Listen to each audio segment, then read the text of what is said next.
বিশ্বনবী যে সমস্ত খাদ্যগুলো পছন্দ করতেন হাদিসে এসেছে, বিশ্বনবী রুটি খেতেন, খেজুর খেতেন, খেজুর, খেজুর চিনেন, বালাহ, তামার, দুধ খেতেন, এই মধু খেতেন, জব খেতেন, বার্লি খেতেন, লাউ খেতেন, রুম্মান, ডালিম ফল, আনার ফল, আনার চিনেন, আনার, এই আনার খেতে পছন্দ করতেন বিশ্বনবী। মাশরুম খেতেন, মাশরুম, মাশরুম চিনেন, ব্যাঙ্গের ছাতার মতো, রেস্টুরেন্টে ইদানিং মাশরুমের স্যুপ পাওয়া যায়, এটা খাবেন। যাদের চোখের জ্যোতিতে সমস্যা, দৃষ্টিতে সমস্যা, খাবেন। হাদিসে এসেছে আল কামআতু মিনাল মান ওয়া মাউহা শিফাউন লিল আইন।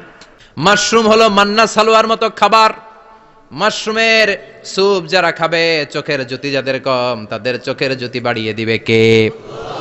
বুখারীর বর্ণনা, বিশ্বনবী মিষ্টান্ন খেতে বড্ড পছন্দ করতেন, আবার বিশ্বনবী বেশি বেশি মধু খেতে পছন্দ করতেন। সুবহানাল্লাহ।